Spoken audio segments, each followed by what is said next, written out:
So the answer to this question, when did the Roman Empire cease to exist, is it never ceased to exist. It is still present.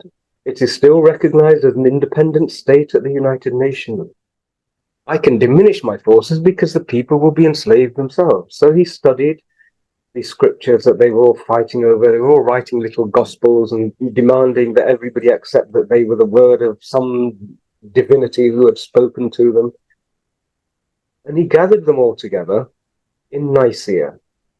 And he said, I want a consensus. And out of that gathering came a book. And that was the first version of the Bible.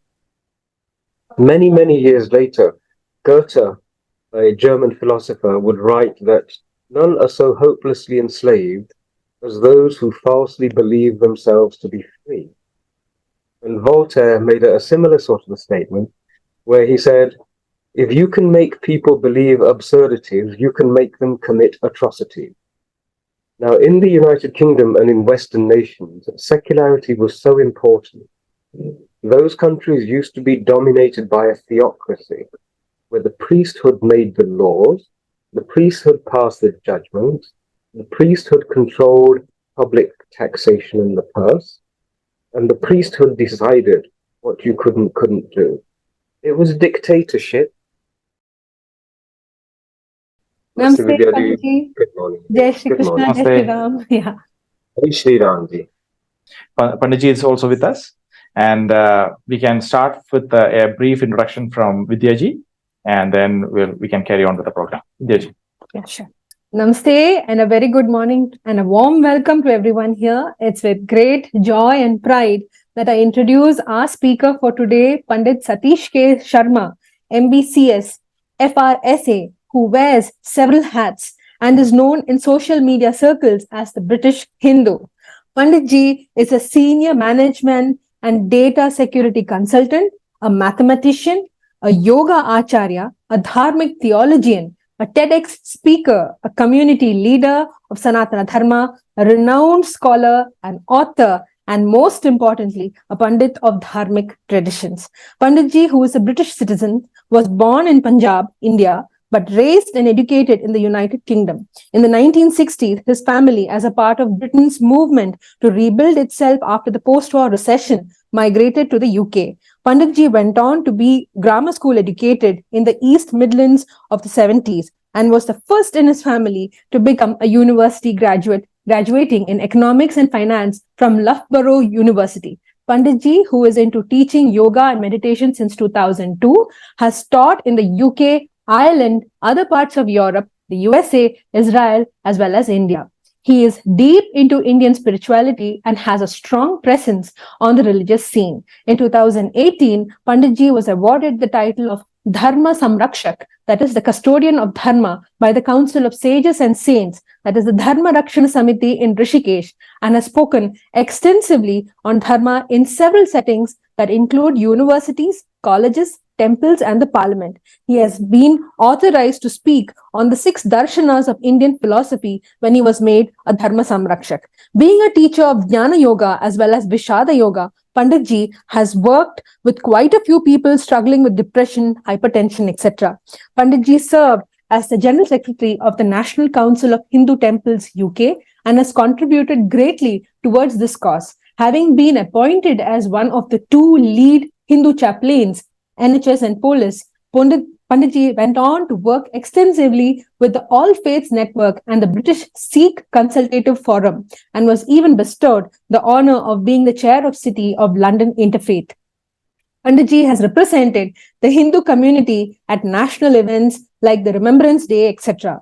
Being the chair on the British Board of Dharmic Scholars, he has contributed towards formulating the Hindu perspective to the government.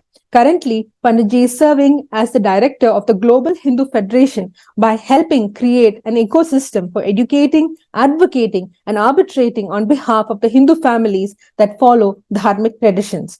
Pandit ji authored the book Caste, Conversion, a Colonial Conspiracy, What Every Hindu and Christian Needs to Know About Caste, which was published in 2021 by Notion Press. This book is a deep exploration of the turbulent relationship between the British dharmic diaspora and the modern-day colonialist Church of England. It highlights the hate crimes committed by the white Christian supremacists throughout the era of the British occupation of India. Instead of focusing only on these episodes alone and putting forth an attack on the high crimes committed, Panditji also offers hope and a roadmap for a better future by getting every Hindu to feel proud of his ancient heritage. And this would go a long way in the healing of old wounds. Panditji is also passionate about finding creative solutions to the issue of ideological coexistence.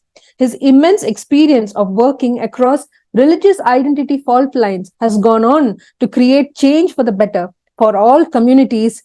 His ultimate goal is to wipe out totally caste consciousness. It is indeed an honor today to have you amongst us, Panditji. Thank you so much for joining us. The floor is yours. Ravi, over to you. Thank you so much. Thank you, Vidya, for excellent introduction.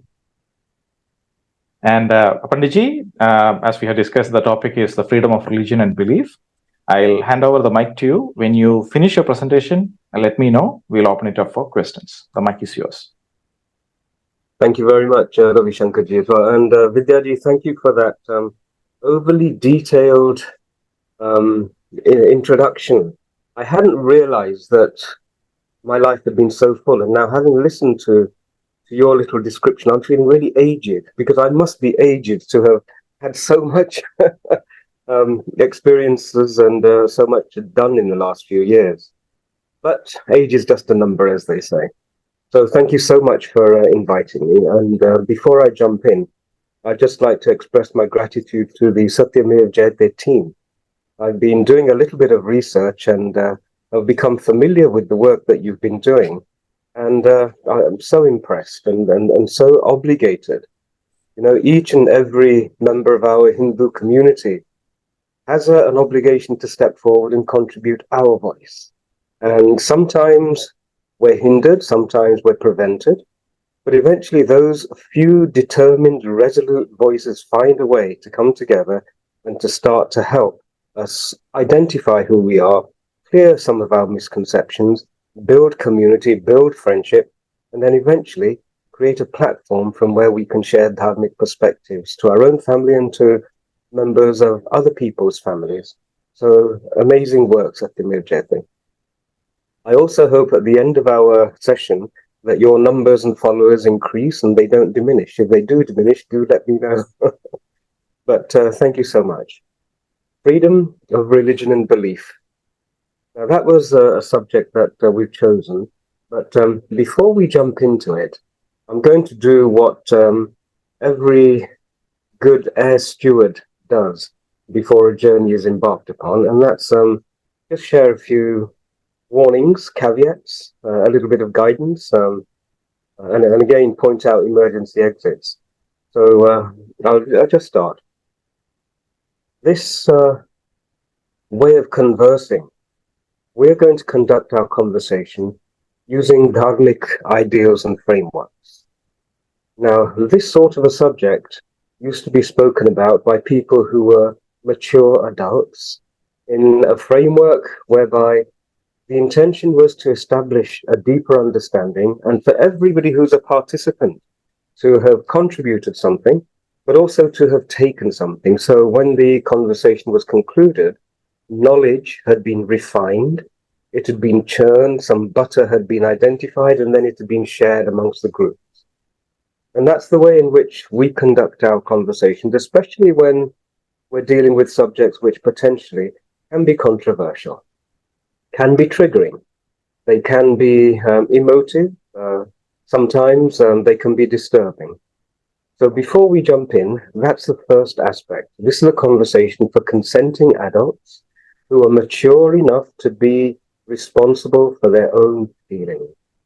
I often speak with youngsters, and I was asked once, what's the difference between an adult and a child? And I said, well, the only real difference is not age, it's the degree to which you have befriended your feelings and they follow your guidance. And so that's the difference. And so I'm inviting everybody just to bear that in mind as we walk together for a short period of time. I said consenting adults because If anybody disagrees or finds anything I say unpalatable or uncomfortable, you're welcome to leave. I would invite you to stay, but you're welcome to leave. And as adults, we give each other this freedom. There is no compulsion. That's where the consent is coming in. That also means that since you've agreed and consented, then I can run amok because you wanted to be here. And so that's thank you for the permission to do that. One other aspect that I just want everyone to remember is that friendship is fundamental when we're having conversations about serious issues. Even in the Bhagavad Gita, Shri Krishna, he says to Arjuna, he says, I can share this esoteric, hidden knowledge with you because we are friends. And that friendship aspect is really important. It's not my intention to cause anybody discomfort, but whenever learning occurs and sharing occurs, the risk of feeling discomfort is something we welcome. And within friends, we can transcend it, we can move beyond it, and move to a higher, deeper understanding. Our ancient rishis, they used to create a learning environment with a Sahana Vavutu mantra. And that mantra, it encapsulates some of the sentiments that I've just shared. And one of the ones that resonates with me the most is this notion of may there never be harsh words between us. And that's a wonderful, wonderful way with which to embark upon this journey. So I've given everybody the appropriate caveats and warnings. There is one last one, and that is the world calls us unbelievers. We've been called infidels, we've been called kufr and unbelievers. And that's not, although it's mistaken, it's not something to be too dejected about. And because we do not require people to believe what we say to them, we give them the freedom to embark on their journey and come to a comfortable understanding according to their own needs of the time. As people who embrace the freedom to not believe, I don't need anybody to believe anything I say.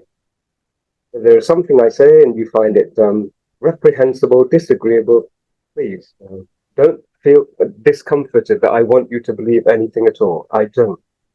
All my objective is, in the highest tradition of our teachers and rishis from whom we've gained so much, is to place in front of you some thoughts and ideas, for you to pick and choose, keep what's of value, discard what's not of value. I'd hope not totally discard, perhaps just put it into a to be reviewed tray for future consideration. But that way, we all leave this conversation with a wonderful frame of mind and food for thought. So those are my warnings and caveats and little announcements that, as I say, are made whenever you board an aircraft. So freedom of religion and belief. Now this, to the best of my knowledge, isn't really a subject that our Sanatani family globally has actively engaged with. Like many of these ideas, we tend to come to the table very late in the day, normally because it's a necessity, and often we don't really give them much importance.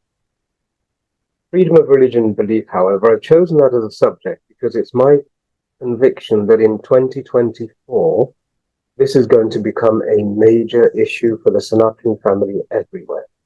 And so I wanted to raise this issue, start the conversation, and perhaps maybe equip all of us to be slightly better able to engage with it. Those who are in Zoom, we have people who are in Clubhouse. I'd like all of you to do one thing, and that is I'm going to ask a question in a moment, and I'd like you to do a simple task, and that is, in your own mind, say yes or no. Make a choice. And then having made that choice, and being aware of the choice you made, step back from the choice for a few moments, and just reflect on it. No more than 2 or 3 seconds, that's all we need, and then confirm that choice or question that choice. Okay, so I'm going to ask a question in a moment. And as I said, I want your instinctive answer first, and make a note of it. And then your considered answer, and just mentally make a note. The question that I'm going to ask you is freedom of religion and belief a good thing? Now, immediately you will have had an answer that's come to you. Just mentally note what it was, and then reflect on it for a few moments now.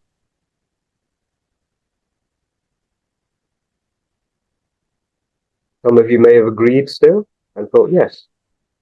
Some may be thinking, maybe not. I need to think about this a bit deeper, which will be the typical Hindu response. Some of you may have said, no, but actually I got it wrong, right? So whatever it is, I'd like to just be aware of it and hold it in your memory, because again, I'm going to ask you a question at the end of our session, and then perhaps you can just note whether you have changed your mind, whether something has been understood which causes you to confirm what you had heard. Is freedom of religion and belief a good thing? Yes or no? Now we start. So I've sat in many, many interfaith meetings, and usually what happens is that they're conducted from a particular perspective. They're conducted from the perspective of members of the Abrahamic religious traditions. They have a framework and they have a perspective, and we tend to be guests almost. It's a framework not of our creation. It's a framework that has been sculpted over a long period of time, and we are aware of it increasingly, but not particularly, shall we say, we're not particularly expert in functioning within that framework, I would suggest. And I'm hoping that as I talk, some of these thoughts will become more apparent. So, freedom of religion and belief. The word freedom, doesn't that trigger a wonderful sense? It's a good thing, isn't it? Immediately, we're conditioned to think freedom, azadi. You know, we've heard it so many times. We respond to it with whatever follows next must be a good thing. Freedom of religion. Now, religion is a word which is not indigenous to us. It's a word which has occurred in the Euro-Christian environment, in their civilization, in its journey. And it's a word which forms the bedrock of all interfaith engagement which is Abrahamic from the Euro-Christian tradition. Everything is founded on this thing called religion. We do not have a perfectly equivalent word. And so what I'm loath to do is to try and take our words and push them into this particular word to get a fit. You know, I often think of, I'm here in Bharat at the moment, so please excuse me, I don't have my normal lovely Chitrakoot background. But in Bharat, one of the things I really enjoy is the amrud. Now, you can have an amrud in one hand, a guava, and an apple in the other hand, and they look so similar. And that's really the situation between words, between two civilizations. We can get as close to saying, well, they look similar color, they have an outer skin, they have seeds inside, you bite them and you eat them and so on, they're nice and attractive and they grow on trees. But they're different, they're totally different. Now, if you come from the Western perspective and you're familiar with apples, and you're confronting an amrud, you might be tempted to say, well, it's some sort of an apple. Okay? And this is the way in which our traditions are generally invited to function within somebody else's vocabulary and nomenclature. And this is going to be, I think, increasingly important that we understand what this is. We have never gone into that fruit market with an amrud and said, oh, here's an apple. Well, it's some type of amrud. We wouldn't do it. We think, they're totally different. So I'm going to embark on this from that latter perspective. We are going to take the perspective not of Indologists looking at us, but of, shall we say, Anglologists. There's no such word. But we're going to take the perspective of Anglologists, i.e. people from our tradition looking and scrutinizing some strange thing over there. So religion is the first word. I'd like to just introduce everyone to the notion that that's how I think of it. The second word is belief. Again, I want to have a bit of clarity on this. I think belief is a little bit easier to deal with. And what I have decided that belief actually, in our tradition, gives me understanding is that accepting as real something which you have not experienced. I think that makes me feel, yes, that's a clear understanding. If I have tasted an amrood, I know what it tastes like, how delicious it is, how fragrant it is. It's a complete experience, and that for me is knowledge. But if I haven't tasted an amrood, but somebody has described it to me, I can believe that it's succulent, I can believe that it's delicious, and all of those things, but the experience is absent. And so belief is something that is accepted as being real without certain experience or knowledge. From our tradition, I think knowledge, we can say I know something because we've experienced it. We wouldn't say I know something because we believe it. There is a difference there. And so we now have, the proposal today is to reflect upon this idea of freedom of religion and belief.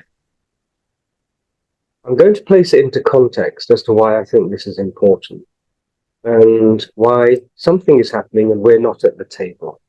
Okay. So about 5 years ago, the British Prime Minister appointed somebody called an envoy for freedom of religion and belief. And this lady, Fiona Bruce, is a parliamentarian, and she was given a brief, and that brief was to protect freedoms involving religion and belief. Now, doesn't that sound like a nice thing to do? So we have that nice, rosy, warm feeling that this person is going to protect everybody's beliefs, and we're going to get freedom to experience religion. Last year, there was a conference in the United Kingdom, a ministerial conference on freedom of religion and belief, which was attended by 45 countries. And there are 45 countries, actually it was attended by 60 countries, but there are 45 countries who have signed up and say, yes, we want to be included in this freedom of religion and belief initiative. All 45 are Christian nations. And there is a huge amount of money now that has gone into this freedom of religion and belief idea. And 2 weeks ago, about a month ago, 5 weeks ago, I was in the British Parliament, invited to a meeting of the Freedom of Religion and Belief Parliamentary Group, at which they announced that they were going to appeal to the government to create a permanent secretariat for freedom of religion and belief, and that it should be funded by the government, and this envoy's position should become permanent. And so I went along and listened right the way through, from the creation of the idea, to the ministerial conferences, and now to it having public funding. Our community has not been involved. Okay, so there's something big that is now beginning to appear, and I thought I'd like to explore it in a bit more detail. 2 weeks ago, the Prime Minister's envoy for freedom of religion and belief visited Nepal with a team of lawyers and sat with lawyers north of the border to see whether they could start to enshrine some of the principles of freedom of religion and belief into law. And so this is moving along very, very swiftly. And we have not been consulted, we have not been invited in its formation, but we are now being invited to eat the dish that somebody else has cooked, and for us to digest it and assimilate it as part of our way of doing things and looking at it. Doesn't that all sound wonderful? Has anybody got even the tiniest little alarm bell ringing somewhere at the back of one's mind? Okay, so that alarm bell, when I sat in the meeting in the House of Commons, really rang very, very loudly in my mind, because one thing that struck me was that Western nations have publicized the idea of secularity. And how many times has Bharat been beaten up on the anvil of secularity? This isn't secular, and so bang, there is a criticism that's levied. Now, in the United Kingdom and in Western nations, secularity was so important. Those countries used to be dominated by a theocracy, where the priesthood made the laws, the priesthood passed the judgments, the priesthood controlled public taxation in the purse, and the priesthood decided what you couldn't do. It was a dictatorship by every definition of the word, except the dictator was invisible and only spoke to a select few people. That's what a theocracy is. And theocracies have, I would say, history teachers always resulted in the majority of people suffering. In Britain, the people fought back and said, no, we don't want a theocracy. We have suffered enough under theocracies. In fact, they said, we have suffered enough under monarchies. What we would like is some way where the people come together and choose how they want to be governed. Rule of the people, by the people, for the people. And in order to facilitate this, the House of Commons was created. The lower chamber of the House of Commons is where common people could go and decide how they wanted their rules to be formulated and how they wanted the money that they put into the public exchequer, into taxation, would be spent. And so there was a separation. Theocracies were pushed to one side and they were told, you look after the religious well-being, and the governments, which are democratic, of the people, by the people, for the people, they will look after how resources are spent and how laws are made. Separation between church and state. Now, most of the European nations and those nations which are dominated by Euro-Christian principles, they operate with a separation of church and state, at least on the surface. And we can have a conversation about sham democracies and those sorts of things at a later point. I think that will be relevant in the next coming years as well. But that separation of church and state was so important. So every single person, let's say, excuse me, in the United Kingdom, of multiple religious backgrounds, contributes to a common purse, the public purse, and that money is dispensed for the common good, for everybody's good. We don't have a situation on the surface where everybody pours money in and only one religious community gets money out. So I would venture to say that Bharat has some work to do on that score, but again, we'll have that conversation at a later date. So the separation of church and state is vital, and it's been the bedrock of Euro-Christian democracies. Now, this team who had put together this freedom of religion and belief idea, heavily dominated by members of the Anglican Christian tradition, were now saying what we want is the public purse to fund our religious activities. So that is one very large bong. It stuck in my mind, and I thought, hang on, the principle of secularity is now being broken, even though it's being done in such a nice way and for everybody's benefit. This freedom of religion and belief idea seems to be taking hold. So I wanted to also introduce the listeners to a slightly different idea of things that are done for the benefit of everybody else.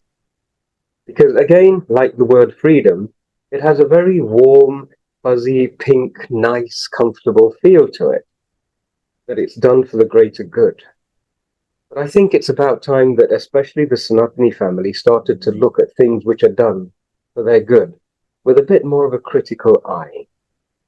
And this is something that I think our experience under 1400 years of oppression has really blunted. We do not look at everything with as critical as an eye as perhaps we should. I'll give an example. When Rishi Sunak became Prime Minister, most of our Hindu community said, "Oh, this is wonderful. We have a Hindu at the helm of Britain." And it was all laddus and garba on the streets and everything. But at that time, I suggested that we shouldn't be looking at these things tribally. We should be looking at the next level, which is, well, what's behind this particular person? The phenomenon that I'm describing is happening in the US right now. Everyone is saying, Vivek Ramaswamy, he's one of us, and, it'd be wonderful. But again, the need to look deeper is something we have to really develop. Sometimes an approach which is as friendly as the approach that this team made in Nepal needs to be looked at a little bit with a bit more detail. In 1823, I think it was, there was an American poet who observed what the British were doing in their empire and was very unhappy with the way in which they were executing their affairs. He was very disturbed, and he was a wonderful poet, and he wrote a poem about "For Your Own Good." And Ravishankarji, with your permission, I'm just going to read. It's a very short poem, but I think our readers will enjoy it. And the poem is as follows. So remember, this was written in 1823 by an American criticizing the way in which the British were doing so much good. And it's as follows. If you see an island shore which has not been grabbed before, lying in the track of trade as islands should, with the simple native quite unprepared to make a fight, oh, you should just drop in and take it for his good. Not for love of money, be it understood, but you row yourself to the land with a Bible in your hand, and you pray for him and rob him for his good. And if he hollers, then you shoot him for his good.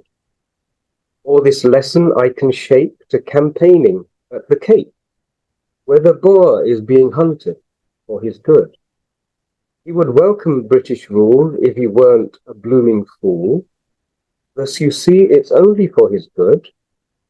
So they're burning houses for his good, making helpless women homeless for their good, leaving little children orphans for their good.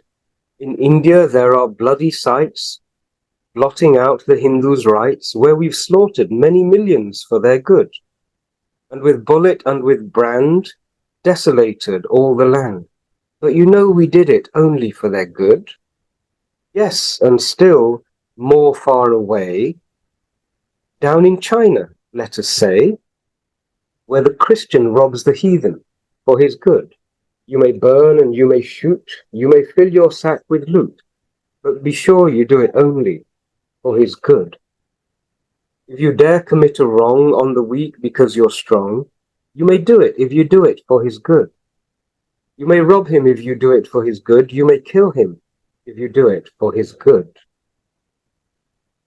So this was going back 200 years ago, okay, where an innocent American, he was a Christian pastor, was devastated at the way in which the Christianists from the United Kingdom, the Anglicans, the British, were going around the world blessing everybody with their goodness, whilst at the same time slaughtering, killing, raping, and stealing, and pushing it back.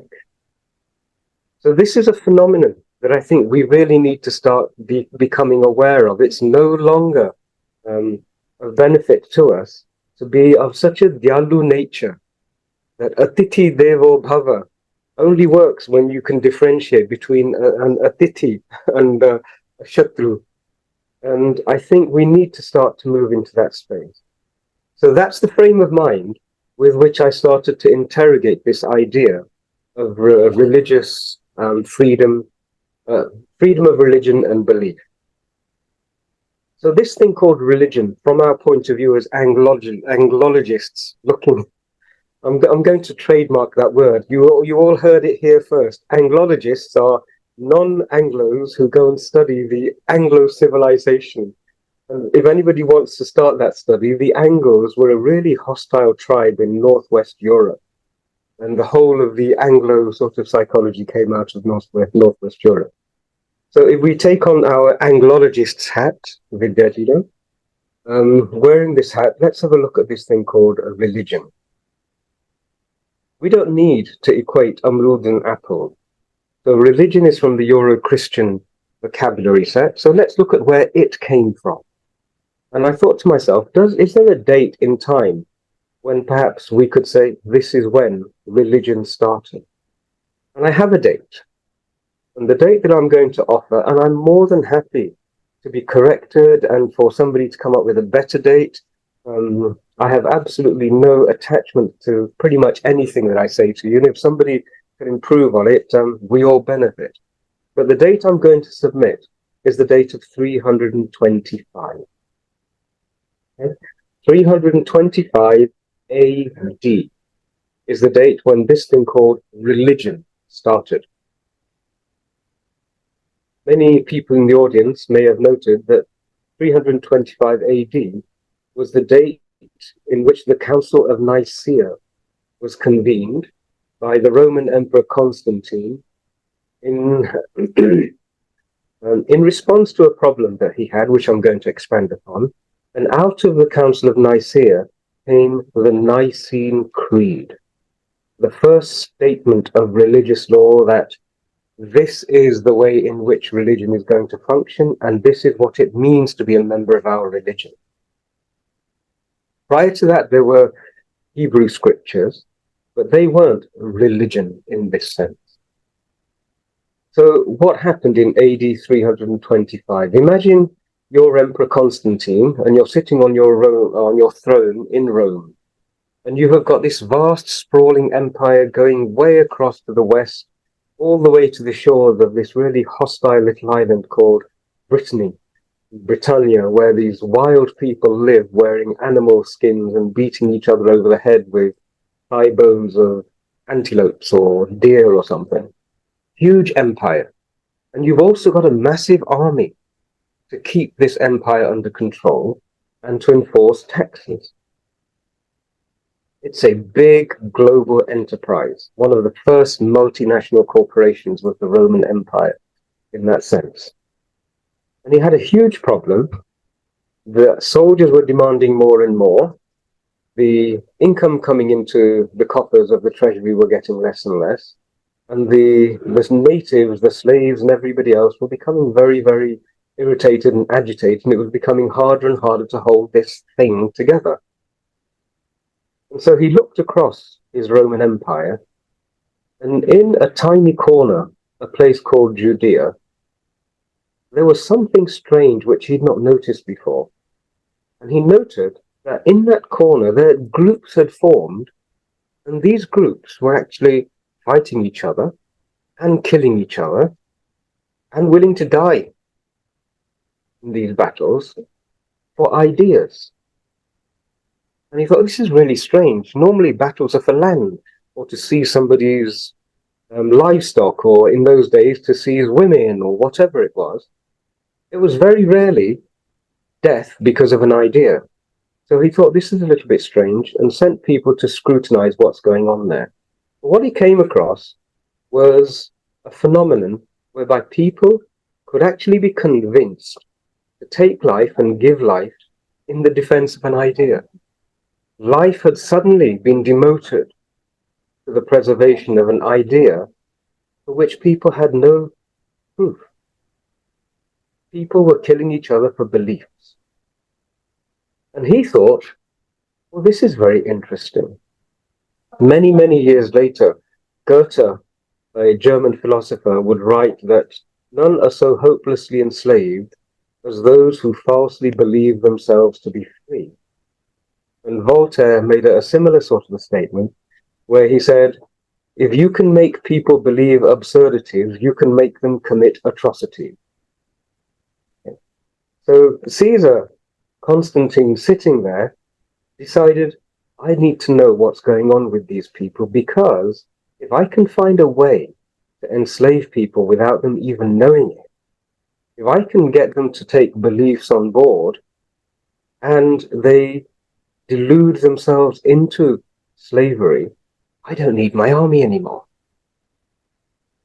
I can diminish my forces because the people will be enslaved themselves. So he studied the scriptures that they were all fighting over. They were all writing little gospels and demanding that everybody accept that they were the word of some divinity who had spoken to them. And he gathered them all together in Nicaea. And he said, I want a consensus. And out of that gathering came a book. And that was the first version of the Bible. So I'm going to suggest, with our dharmic way of looking at everything, remember, in our Natya Shastra, human beings are given the highest freedom to think and to speak without it being deemed to be a threat. There is no idea that we are barred from scrutinizing and considering and deconstructing and then analyzing and reconstructing. This is a freedom that is given to us as part of who we are and what we are. And it's given to every human being from our point of view. So if we have a look at what actually happened then, I'm going to make a suggestion. I'm going to ask a question. I've said to you that 325 is when the Nicene Creed was formed, and a number of gospels were chosen, which would allow Christians to all stop killing each other. I'm going to ask, when did the Roman Empire cease to exist? If you can think for a moment, the Roman Empire, we all go to school and we know that it was one of the medieval empires. A long, long time ago, when Caesars used to have games in the Colosseum, and there was a senate where men wore saris. And just as a little snippet, I came across in my research a record from the Roman Senate where the Senate is complaining that the quality of goods coming into Rome is so beautiful, the silks are so beautiful, that the exchequer is running low on gold because the Indian merchants who were selling silk to the Roman ladies would only take payment in gold. So this is going back to that sort of a time. There was a traffic of trade between them. And my question, which I just put forward, is when did the Roman Empire cease to exist? When was it replaced by all these little European countries? Constantine was a clever individual, and he thought, this is working, right? These little people now, they've gone back to Judea, and they're at peace, and they're happy to take the word of an invisible man. And so he said, okay, but I want taxes. Render unto Caesar what is Caesar's, and render unto God what is God's. Okay? So they were happy to give a little bit of money to the church fathers, but he said, what belongs to Caesar is also given to Caesar. But when he saw the success with which his little experiment was functioning in that part of the world, he then passed a mandate, shall we say, making the Christian belief system the belief system of the empire. And all of a sudden, 2 Caesars later, there were no more Caesars, but there was a father who was the intermediary between the people and this invisible man in the sky, white-haired, angry man in the sky, and loving angry man in the sky. His successor was a man called Theodosius, who then created something called the Theodosian Code. And I invite everyone to have a look at the Theodosian Code. If anybody feels that Manusmriti is the worst scripture on the planet, even the misinterpreted version of Manusmriti is the worst scripture on the planet, because there are very few who have read a genuine interpretation set in its correct context. The Theodosian Code will open your eyes. But the Theodosian Code was the Christian law which basically banned all other religious practices across the empire. And that's when the purges and the killings of pagans started. That's when polytheism was driven out of the empire. The Roman Empire, in one of the greatest magic tricks imaginable, transformed itself into the church. And so the answer to this question, when did the Roman Empire cease to exist, is it never ceased to exist. It is still present. It is still recognized as an independent state at the United Nations. It employs ambassadors, only they're called consuls and other names, and it has its envoys all across the world, and it still has payments coming to it from European cities in exactly the same way that it used to have in the days of the Roman Empire. So this thing called religion was sculpted because of its capacity to enslave people without them ever knowing it. So when you understand this, and then you think, well, we've had traditions which said there's a divinity in Bharat as well. But what we have never had are traditions which say that ideas are more important than life. We are free to change our ideas. Our vision is that the Atma is a swan which flies on two wings. One is the wing of Vidya and the other of Jnana, and the other is the wing of Bhakti, the head and the heart. And both of those can be expanded and nourished to such an incredible degree that the swan can then fly and reunite with its source. If you want to enslave somebody, what you have to do is clip both of those wings. So you have to clip the wing of Vidya and Gyan, and you have to clip the wing of bhakti, devotion, love, compassion. You clip. I would suggest that if you can make a person mistrust their own reasoning faculty, then you clip the wing of Vidya. You're always doubting. And so how do you do that? By making a person believe something that makes no sense. The moment you accept one thing, which your instinct is saying, this is rubbish, doesn't make no sense, there's no evidence for it, it doesn't fit in with everything I understand, and so on. The moment you relinquish that divine gift of knowledge, wisdom, scrutiny, then all of a sudden one wing is clipped.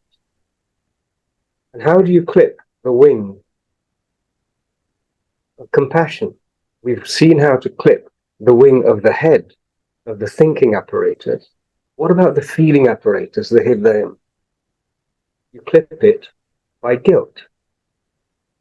When guilt sits in the heart of a person, it compromises their capacity to feel affection explosively. Anand is an explosion of joy and affection and love and just incredible joy at the very state of being. But if you place the heavy weight of guilt into the heart of a person, then you clip that second wing, and the swan is going to struggle to fly. It won't know why it can't fly. If you clip the wings of a swan at childhood, it will never know what it is to fly. But instinctively, it's going to be saying, I want to fly, I want to fly. How easy it is to enslave an Atma which has got both wings clipped. If you say to it, I can heal both of those wings. You create the demand, claim that you have the vaccine, the solution, the panacea, and forever you have a captive audience. You have a slaved population.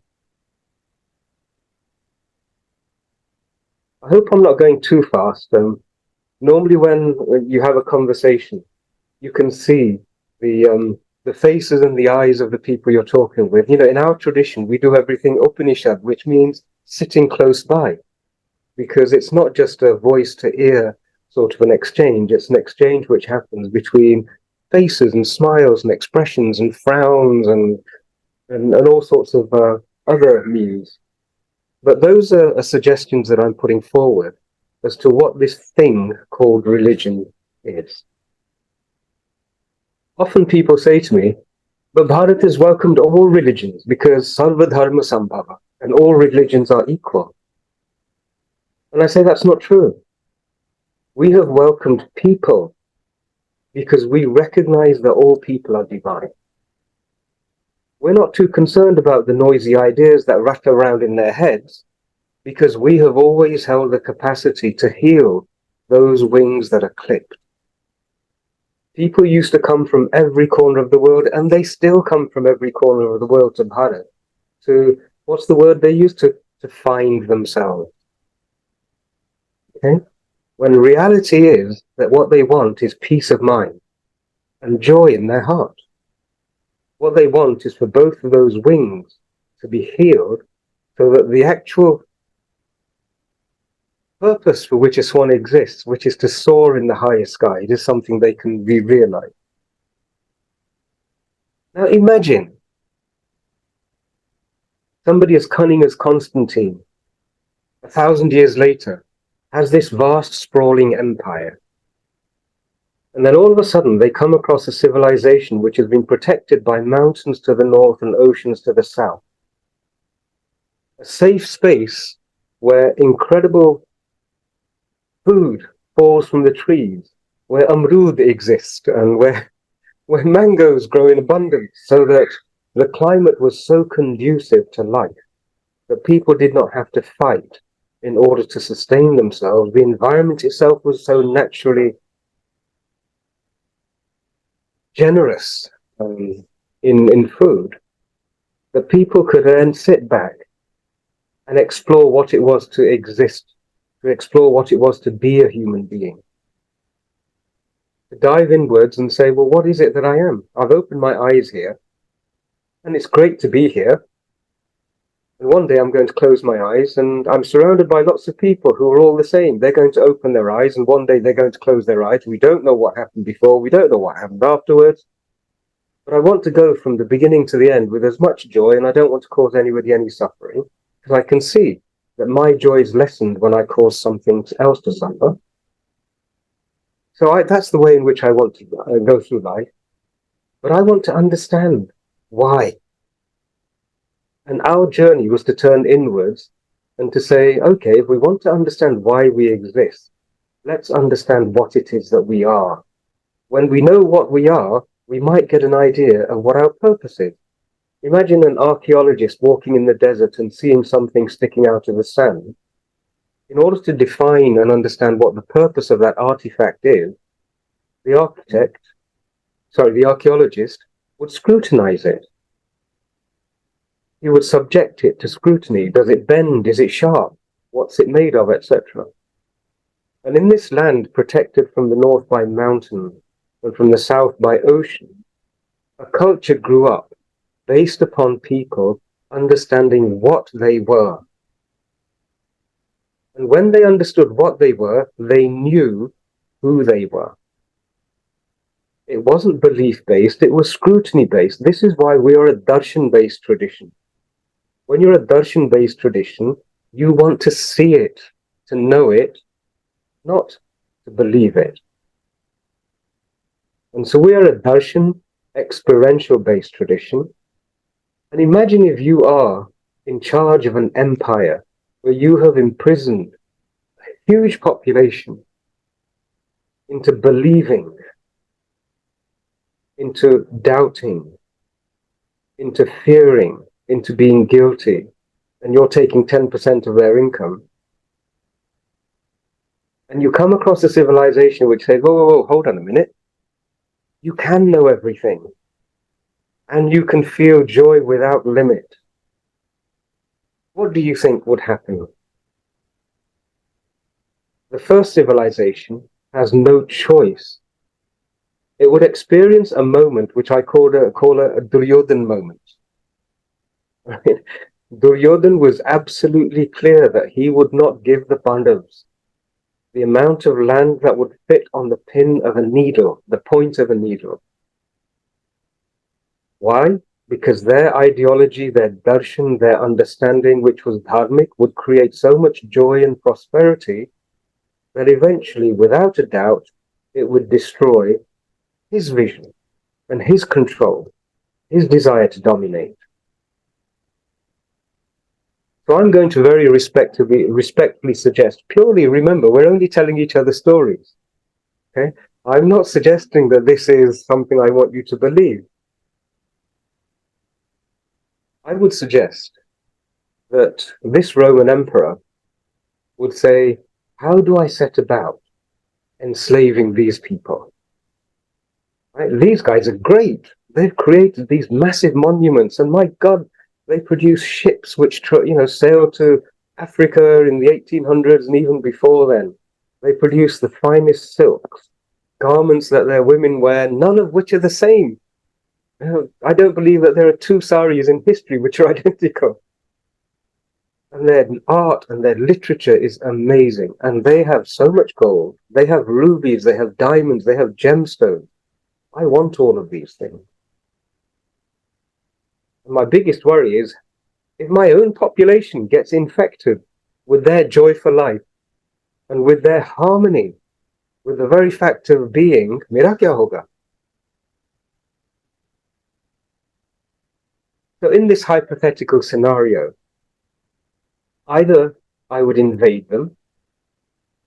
Oh, by the way, before we get there, if I'm the mothership, the master franchisee, I would also create sub-franchises and let them set up their little shops of potential enslavement in different parts of the world. So long as I got my little cut, I don't mind. And so what I'd want to do is to maybe pay people from all this money that I'm getting in to set up little sub-franchise shops in that kingdom. And the more people they can enslave, the more they can keep and the more I can get. But sooner or later, a human being, remember in our tradition, we are built. Atma and Paramatma ka mel is the reason that we exist. After 8.4 million different physical forms, we acquire the capacity to master Manushya, the form of the human being. And the reason that this form exists is it's the only form in which Atma can become Paramatma and merge. And all of my slaves in my little kingdom, good God, if they get this message, I will have a riot on my hands, and not only will my kingdom cease to exist, not only will I have no more slaves, I might even have to account for what all of my ancestors have done. Caesar after Caesar, Pope after Pope. So this is now a civilization which is a clear and present danger to me. They say they have this knowledge-based tradition, whereas I have a belief-based tradition. I can sell beliefs. I can protect beliefs. I can insist that freedom to belief is a really high thing, and it's higher than freedom to speak and freedom to think. Because if you think and you start to speak and you find that a belief doesn't make sense and makes you feel uncomfortable, you would reject it, unless I can put into law provisions to protect it. Sometimes I feel like we Sanatanis, imagine if in America, where they hold incredible conferences, there was a conference one day between those who believe that the earth was flat and those who believe that the earth is a cube. Okay? But we have to protect their beliefs because freedom of belief is very important. And we were not allowed to say to them, well, hold on one moment. Here is a model which if you scrutinize it using reason and then test it using physical laboratories, which proves that the earth is actually a sphere, and you were then required to treat it on the same equal level as the other beliefs because yours is just a belief and we don't need to inspect your belief. because it's just a belief, and we've got our beliefs, which make us a lot of money, but that's incidental. Imagine being a guest at a conference between flat earthers and cube earthers. Beliefs. Now, our tradition says they're free to believe that. That's okay. There's nothing wrong with people who think the earth is flat. And there's nothing wrong with people who think that the earth is a cube. So long as we can sit together and enjoy exploring which is the reality, which we call Satya. Satyameva Jayate. What is real will persist, will be successful, will be victorious.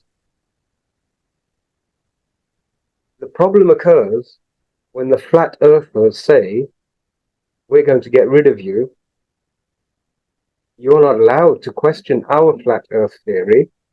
And if you start telling our children that the earth is a ball, our children, we will lose them and their future income. And so, oh dear, one day, my invisible man in the sky has said to me that I can kill you, that I can dominate you. If you don't agree with me, I can get rid of you. Freedom of religion and belief.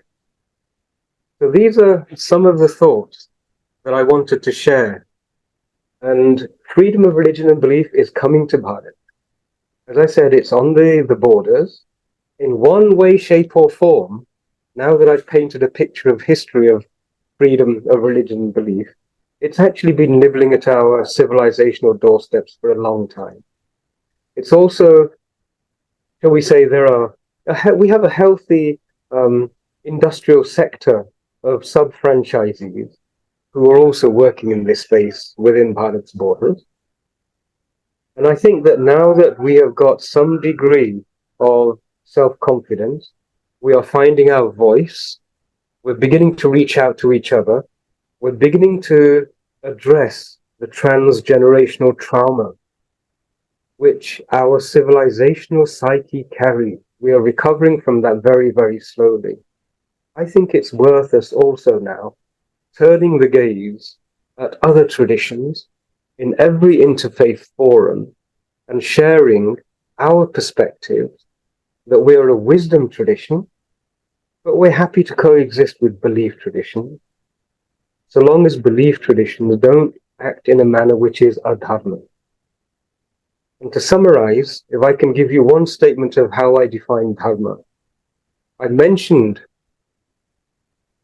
that we open our eyes here. All of us, every single being has opened their eyes and found themselves here. We close our eyes at some point in time. This is undisputable. I'm not asking you to believe anything. This is something you can observe. In between, every single jiva wants to enjoy anand. Right? None of us derive anand, if we're dharmic, from causing others to suffer. And the other thing is that we understood that the minimum of consumption is a prerequisite for the maximization of anand. There are people who get a little bit of anand from consuming, and it's never enough. You know, after you've had 50 rasgulle, then it's enough. Until the 2 weeks later, and then you want another rasgulle. Right? But we understood that if you minimize consumption, your capacity to enjoy anand actually increases. So in our tradition, we maximize anand for every jivatma, we minimize suffering for every jivatma, we minimize consumption because Devi Bhumi gives birth and we do not want to take more from her than we need to. And the last step is that we protect and preserve the first three that I've just described. The responsibility of those who live according to Dharma is also to protect. And that is what I would suggest to you that we need to do when it comes to engaging with freedom of religion and belief. Now I think my clock has just pinged, and I had set it for a 1 hour session. And on a Sunday afternoon, when everybody's families are gathered as well, and it's approaching lunchtime, I think that's probably enough for me to have shared with you. I'm more than happy to open up and take questions. And Ravishankarji, Vidyaji, thank you for giving me free rein to play with the minds and hearts of your audience. I apologize. Actually, I don't apologize. There's no need to apologize. If I've troubled you or disturbed you, grow up. Get over it. Enjoy lunch. It's been a good month, and I pass the microphone back to yourself, Ravishankarji and Vidyaji. Thank you very much. Jai Shri Ram. So I'm giving it to the first questioner, Lakshmi ji. Go ahead. Namaste, Pandit ji. Jai Shri Ram. It was such a pleasure to hear you. Thank you so much for such a riveting session. Thank you so much. I appreciate the warmth with which you've shared and responded. You're obviously one of the few people who I haven't brought to tears in this conversation. One of the few who is not throwing things at the wall saying, yes, Nikaki. So I appreciate the feedback. Your question. मेरे साथ ये problem नहीं आएगी. Pandit ji, mine is actually a two-part question. I want some information too. I know you had been to World Hindu Congress. Will it be okay if I ask something on that too? At the beginning, I said we're consenting adults, and so you are entirely free to ask any question that you wish to, but do recognize that I reserve for myself the freedom to completely ignore the question if I feel appropriate. So go ahead, ask your question. Thank you so much. No, I won't put you in spot in any way. So, the two things what actually stood apart in today's your conversation, as well as what I could gather from World Hindu Congress, was the level of knowledge about our Sanatana Dharma in its entirety, say when it comes to multivarious universe, or the different aspects of Upanishads, everything that has been concise, that has been bought in bits by bits. A lot of Western world has accepted it, but somehow we find that the level of recognition that needs to be given has not yet come up.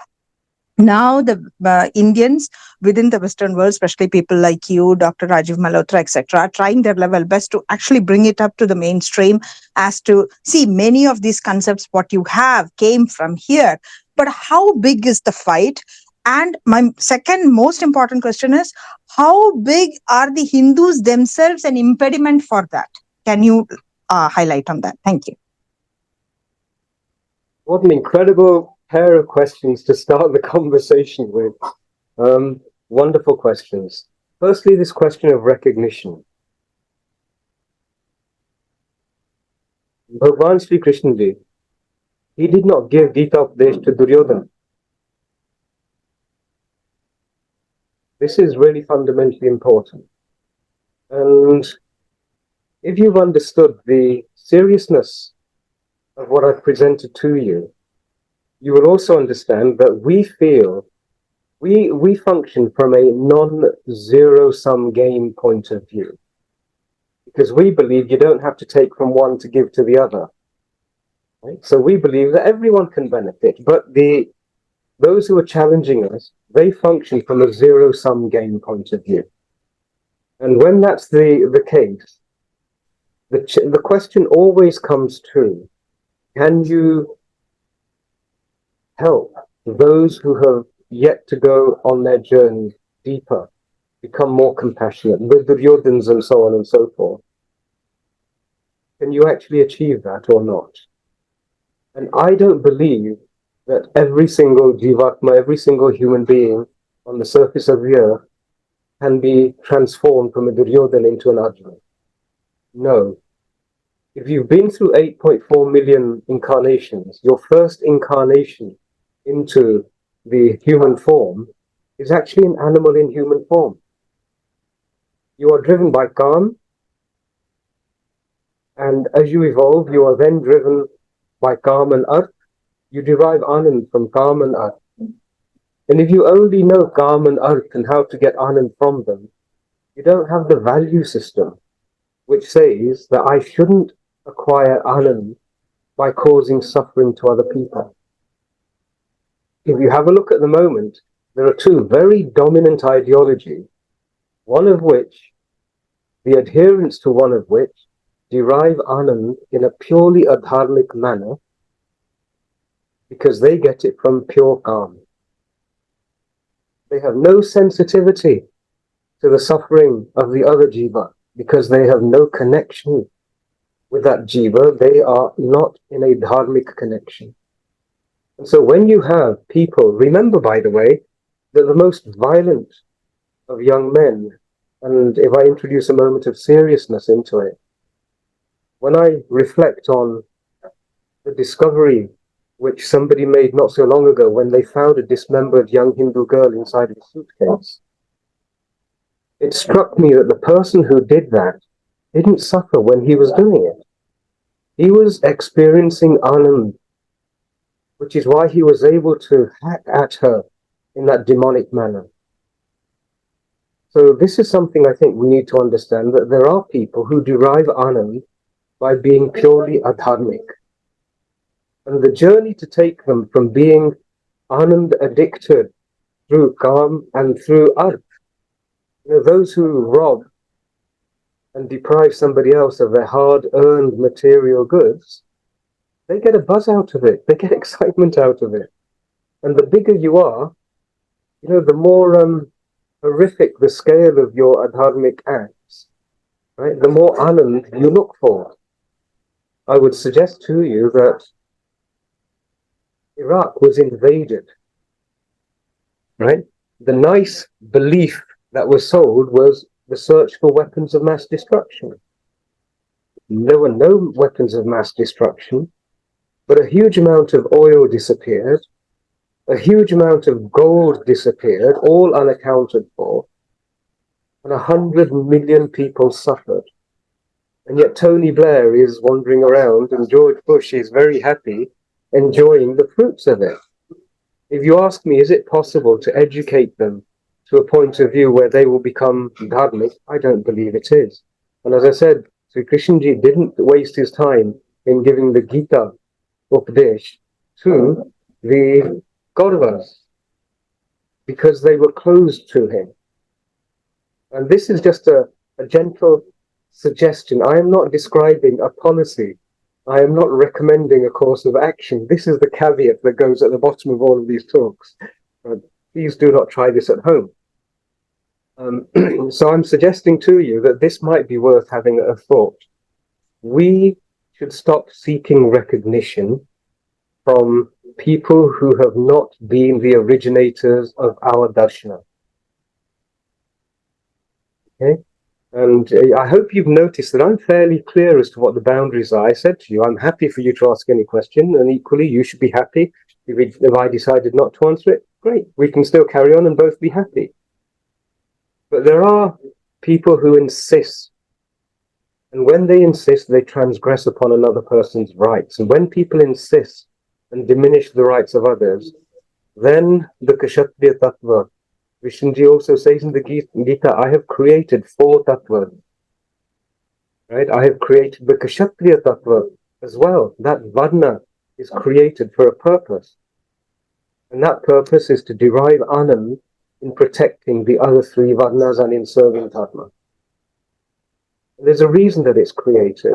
Otherwise, if the hypothesis that we could actually educate everybody into becoming dharmic, why would Bhagavan Shri Krishnaji have created a combination of the gunas which would create a Kshatriya Tattva? So these are my thoughts on it. I would suggest that we need to stop believing that we can make everybody dharmic. It's not real. It's not the way in which the Brahman functions. We need to be available to all of those who ask. Remember also that in our tradition, we don't venture into, we don't interrupt, we don't interject into the conversation between Atma and Paramatma. That inner conversation that goes on, we don't hold that conversation. We don't jump in there and try and put something in. We always wait for a question to be asked. When a question is asked, the door opens in the mind of the questioner. And when that door opens, then you can have an exchange. Then you can have a friendly conversation. But if you go knocking on closed doors, then your prana shakti is diminished. And that time, I think, would be better spent in making your own family as strong as we possibly can. and then leave the rest of it to Paramatma. I hope that's very sensitively answered your question without contravening and upsetting too many people. Thank you very much. And I want to personally thank you for all the wonderful work that you do, especially for NRIs in UK and abroad. The way how you bring out the issues and raise it for the benefit of the NRIs. Thank you so much, Panditji. Lakshmiji, thank you for your warm blessing. I can feel the Pran Shakti inside of me growing and expanding with the blessings of Devi Shakti. Thank you so much, Lakshmiji. I look forward to our future engagements and encounters. Thank you, Lakshmiji. I will go to the next person. That is Usha Tacholi. Ushaji, please go ahead with the question. And to the audience, we have started a WhatsApp channel, and please use the link in the comments to join. Thank you. Ushaji. Thank you, Ravishankar ji. Namaste to Panditji. I must say it's an honor and privilege to be here listening to you. I've followed many of your talks, and every time I listen to you, I feel the spiritual quotient in me has probably risen a tiny little notch. There's a long way for me to go down that path, but this has helped a lot. You're very kind, Ushaji. Thank you. I had a question which I think Lakshmiji also voiced, so I'm going to go into another. How is it that how does one balance it out? Because on one side, when you step into the spiritual pathway and you look out for what is it that, where I step out and I need to look at what is it that I need to connect to so that I rise in that spiritual journey. And in that journey, you realize everything is Bhagwan. He is instrument. Bhagwan is instrumental in everything. So there's a tendency to sit back and relax. But then on the other side, as a person in this body, where doership and action can happen through this body, then there is the question of, okay, as a Hindu, as a proud Hindu, what is it that I must do? To step out, to do something where there's awakening, where I can at least facilitate the start of awakening in somebody else. There's that that confusion. Should I, shouldn't I? Anyway, everything is already predetermined, that kind of a thing. So how do you handle that? That's my question. And the add-on to that is, in the case of taking action, what can the common man, people whose influence is quite less, what can we do towards adding to the dharmic pool? Wonderful questions, Ushaji. Thank you for those. So I'm very simple in the way in which I see things. And a point came when I realized that without a healthy body, you cannot progress on the spiritual journey. And when I say progress on the spiritual journey, that means the journey to disentangle your consciousness from your intellect and from your senses. When you can consciously disentangle them, you can then re-engage both with mind and with body, but with them acting on your behalf rather than you being dragged around by their impulses. So that's the spiritual journey in a nutshell. And you can only do that, you can only acquire that mastery if you have a healthy body and a healthy mind. And so the most important thing that I think any person who has had any sort of a little revelation should do is serve the capacity of the earth to create more and more healthy bodies and healthy minds. Now, that is the most important. It's more important, I feel, and that's because of where I am and who I am and what I am and what I've been created for. I feel that is more important than this idea of moksha. Okay? Because if you then start to do what resonates with you, you start to discover what your swabhav is. When you discover what your swabhav is and act in accordance with it, you will discover what your swadharma is. And when swabhav and swadharma act in resonance, then you move forward on your journey, but the actions that you then take to serve the Brahmand itself and how it functions, so that more and more bodies can be produced, more and more healthy forms can be educated, more and more minds can be developed, more and more hearts can be strengthened and helped to expand. That is a spiritual practice. That is the sadhana. And our rishis spelt it out so clearly for us when they said that, we have the 4 ashramas of life. Right? Serve each of those ashrams as absolutely perfectly as you can. And at the end of it, moksha, I'm going to use I'm a techie. At the beginning, Vidya, you said, and gave the hint that I'm one of these techie people. And so techie people have to be really precise and clear for themselves to be at peace. So moksha, moha is desire-based attachment. Ksha is the diminishing of desire-based attachment. And so when you have done your best in all of the 4 ashramas of life, you will find that your desire-based attachments disappear.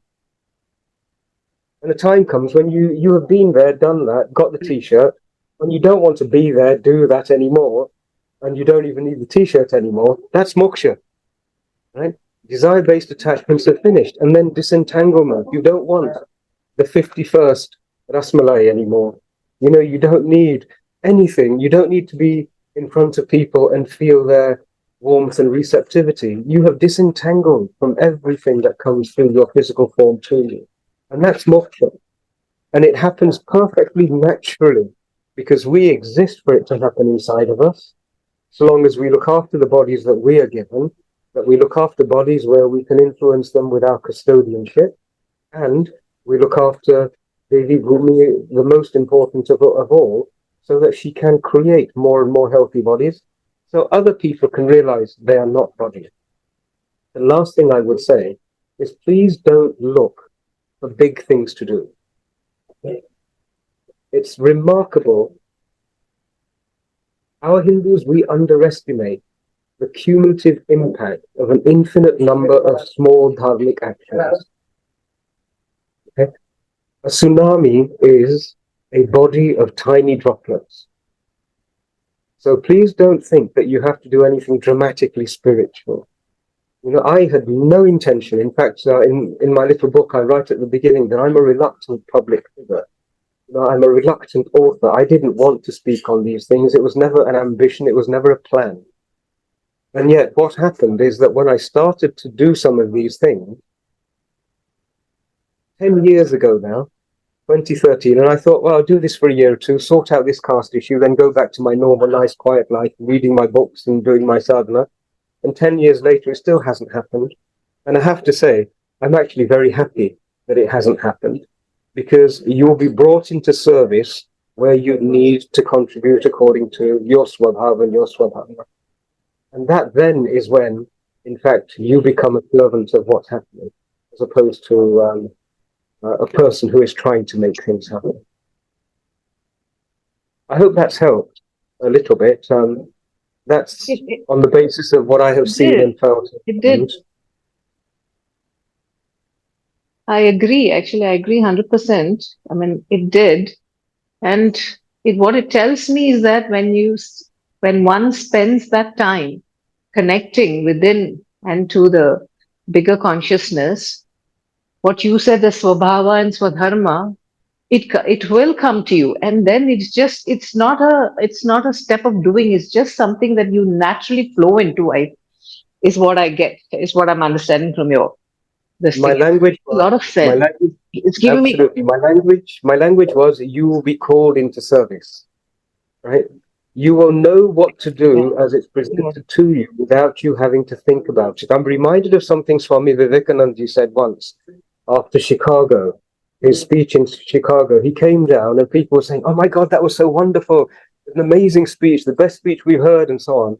And he said, can't remember it. It just came through spontaneously because it was what needed to be said. And if you ask Vidyaji and Ravishankarji, since we started this, I haven't been reading. I have just been speaking as I feel what needed to be said, looking at Ravishankarji's face and Vidyaji's face, and just a sense of the time. And that's how it works. So this is how it will work with you once you have the courage to then explore a little bit and respond. And if you do that, the ride becomes exhilarating. It's Ananda then. That ride would be Anandam. It is, Ushadi. Thank you very much. And I look forward to hearing that you're doing crazy things, but having a smile on your face as you do them. Thank you so much. It's such a pleasure to be in the Kshetram with you. My pleasure, dear. My pleasure. Ushaji. Jai Shri Ram. Thank you. Jai Shri Ram. Vidyaji, you mentioned you have a question. Go ahead. Yes. So, if I may, Panditji, actually, it's again a two-part question. One is that after you grew up in the UK, so I know you would have gone through your series of what do you say, events or experiences that you would have had, which made you realize the differences that the challenges that you have to face. So, what would be the one which made you realize that that you got to stand your ground, you got to stand up for your identity, and that it's so different from the majority which is there in the UK? That's part one of the question. And part two is about your book. What caused you to put forward such a book? And thank you so much for this book. Thank you. I'm a master of adharma. Okay? Because I grew up in one of the most adharmic civilizations. I sometimes feel that when Sri Ramchandraji defeated Ravan in Lanka, Ravan, his broken body is lying there and Ramchandraji touches his feet and everything. And I feel that Ravan's Atma appeared in front of him and said to him, well, I gathered all of the Rakshasas in one place so that you could defeat them, and now you can have your Ram Raja for 10,000 years. Sabhi ko ek jagah ikatthe karke, we've finished them.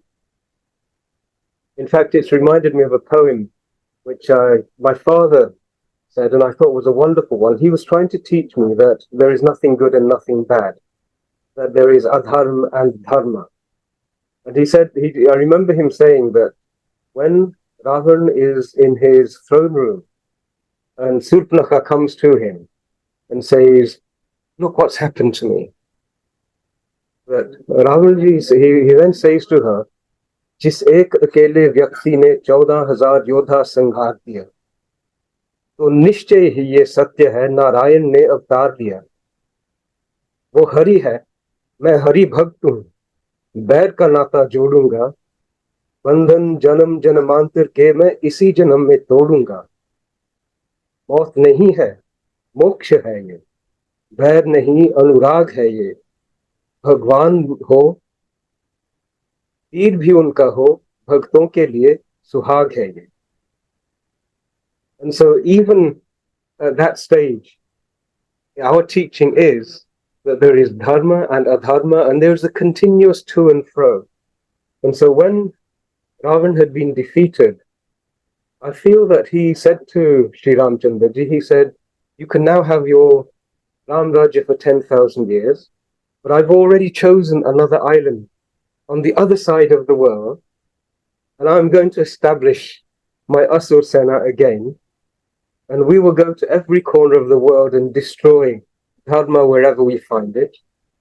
And then I'm going to come back to your Bharat, and we'll meet again. And so when I see that the journey that I've had, I say this to my son sometimes, we are Vibhishan Sena. Okay, we have lived in the Lanka of this yuga, and we know how adharma is. And we know dharma better because we know a dharma so clearly. You know, a fish doesn't know what water is until you take it out of water, and then it knows what water is. And I sometimes feel that our family in Bharat are like the fish in water, right? Whereas we were the fish taken out of water, and so we know how valuable it is. Your question was, when did it start? And I would say I've been blessed with teachings by very dharmic, adhyatmic people from a very young age. So my first adharmic teacher was actually a vicar in a church when I was 7 years old. And on every Friday afternoon, we used to go to the church. And this vicar, after a few weeks, he said that he told me that I was destined for hell, eternal fire, because we were non-believers and that, you know, we should convert. So I went home scratching my head, thinking, not quite sure what's going on here. So I asked my Mataji Pitaji, and they said, did it make sense to you? And I said, no, it didn't make any sense at all. And then they said, never believe something if it doesn't make sense to you. Right? At whatever stage you're at, whoever is teaching you something should be able to make you understand it. And if they can't make you understand it, then their understanding is not good enough. And so you have no compulsion to believe it. And he said, have you done anything wrong? And I said, no, I haven't. But that priest said that I was somehow guilty of what's happening to that poor chap on that cross over there. And I said, and he said, if you've not done anything, then never feel guilt either. And I didn't realize it, but that in that simple teaching, we develop a defense in our head and in our heart. Those two wings become strong. And they're very simple, straightforward, natural understanding. And yet, if a person is vulnerable, they can be misdirected. And so with a teaching like that, and as I said, dharmic families and dharmic parents, and we were blessed. We had a long line of sants and swamis who used to come and stay in our house, in my father's and mother's home. In the village where we lived, it was common knowledge, agar koi sant swami hai, to unko Sharma ji ke ghar bhejo. Right? So we would have that sort of an environment. And anything that has happened, I am very lucky to have had the blessings and ashirvad of a lot of very good people, a lot of very hard-working people. With regard to the book was a record of how the Hindu community came together to defeat a divide and rule initiative which was directed against us in 2013 by the evangelical members of the Church of England. And because I'd been there, I mean, I've been in the United Kingdom for 55 years. I've been lucky to spend a lot of time in Bharat with Guru Bhais and our Sants, Swamis and Swamis. But 55 years is a long time. And so when I saw what was being done, I was one of those people who knew how the country worked, who knew how the evangelicals worked in the United Kingdom. And so I was able to help the community put together a strategy to defeat this allegation, which was entirely false and unfounded, that Hindus in the United Kingdom were discriminating against each other on the basis of caste. It was completely and utterly untrue. And so when I understood it, I helped put together the strategy. A lot of us came together, a lot of work was done up and down the country, and we defeated it. And because we managed to defeat it, I thought it's worth recording that this is how the Hindu community came together, found support from non-Hindu communities as well. We had some very good Christian people who identify as Christians who also understood what was being done, and we all came together and defeated this. So I thought it's worth recording how we did this and what I unearthed and discovered on the journey, which helped me to prove the case that caste as an item, as a concept, was deliberately sculpted and deployed in Bharat with a malicious intention. And the intention was to cause divide, to cause conflict, so that an alien third party could derive benefit.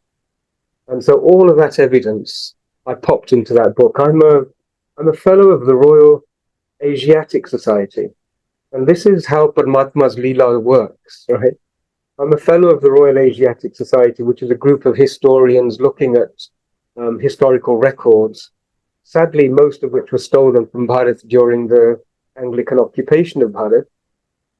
But the person who created the program, the propaganda exercise, the psychological operation to instill caste consciousness into Bharatiyas was also a member of the Royal Asiatic Society.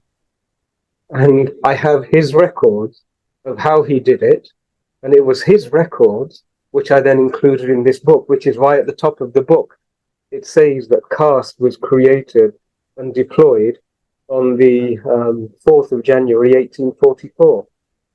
It was Reverend Roberts, a fellow of the Royal Asiatic Society, who called a conference of missionary organizations and said, this is how we break this Jati institution of Bharat, which he calls this wonderful institution of India.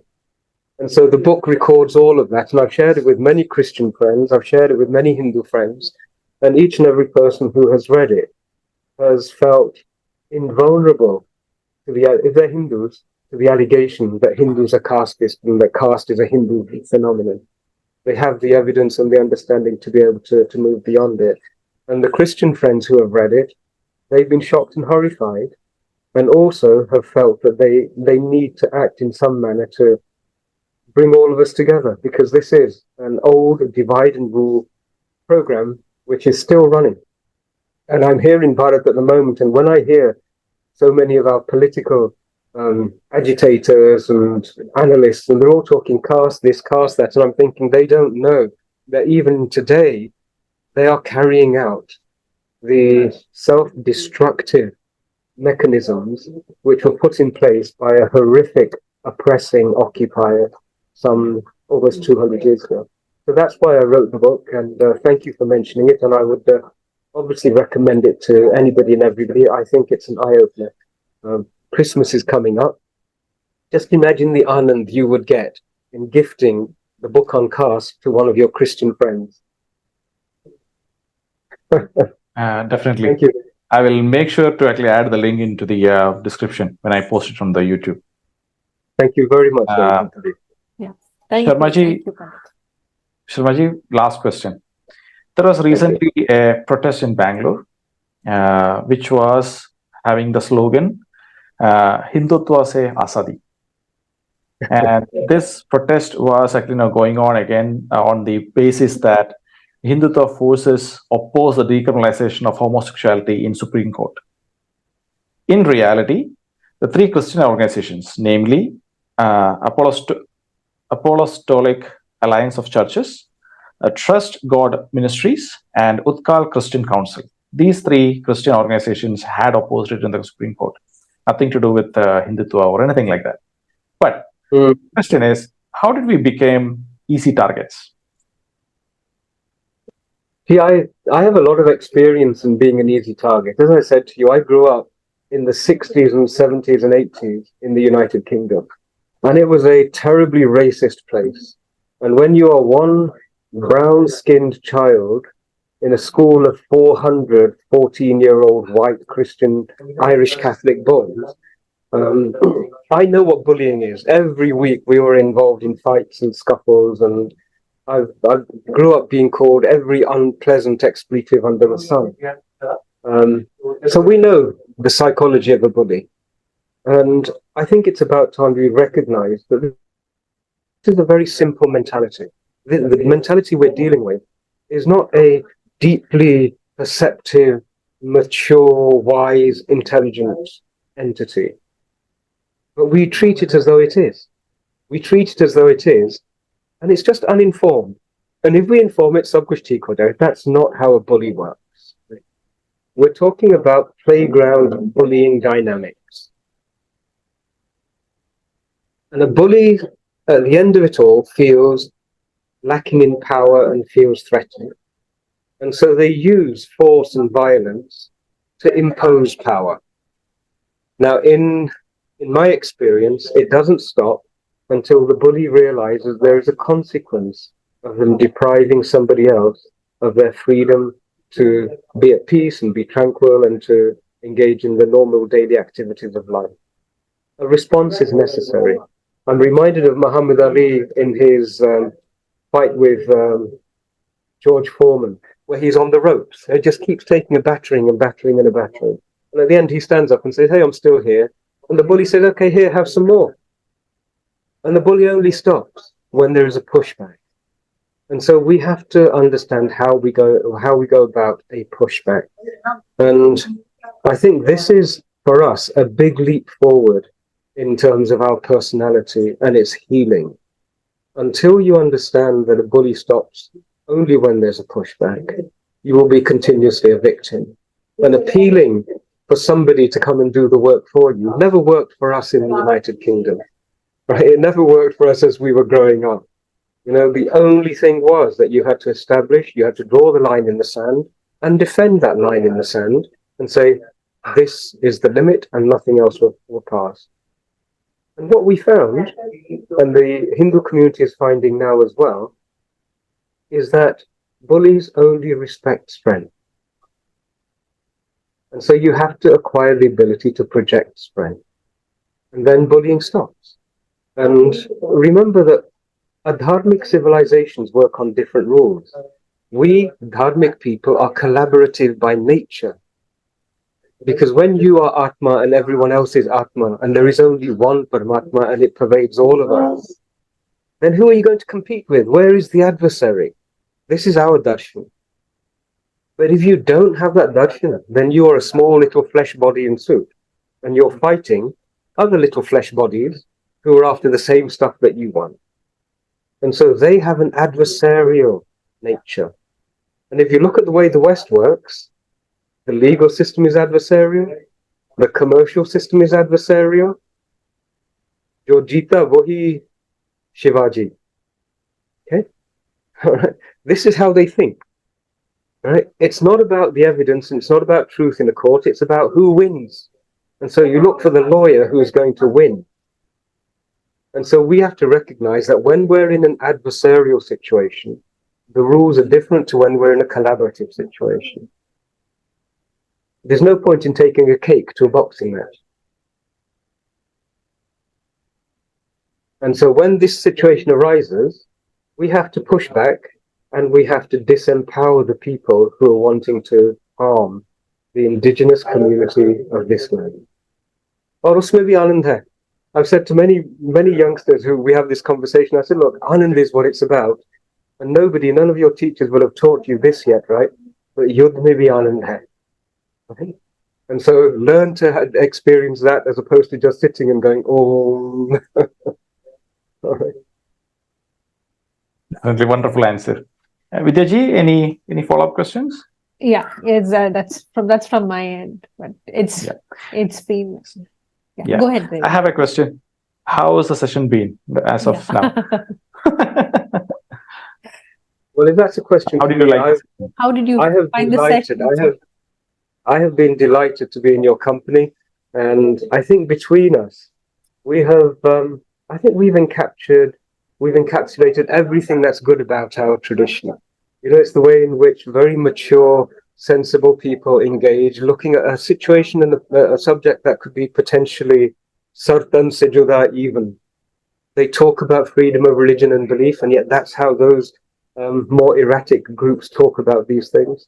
So I think we've approached it and we've dealt with it, we've explored it and shared it, and we're still smiling. And I'm hoping that your group and followers are all saying thank you to you as opposed to, yeah, apne kya. So from everything that I can see and feel, I think it's been a wonderful session. And I'm grateful to you for having created the container for me to explore this with you. Thank you so much. It's been a pleasure to have you with us. It's been a wonderful session. I have comments here saying the same. And it's been wonderful. Like I said, like a meditation. With your soothing voice, we have been thinking, mulling over, very crucial, pertinent points, and it's been wonderful. It's been Thank you very much. like a revelation, actually, Panditji. And I just wanted to bring a small comparison to what you had mentioned about, the Western communities, the so-called what they've been doing to the natives, especially to do with India and Africa. One of our earlier speakers, Jeffrey Armstrong, he had mentioned the same. He said the term they use is the discovery of each land goes along, it finds the same root. So, like the poem which you recited, it's the same. The meanings are the same. So it has been a very, very enlightening, very eye-opening session, and we are very, very grateful that you were able to join us. And I'm hoping that you would be able to come onto the platform again if you have any more topics to speak on. We'll be more than happy to host you.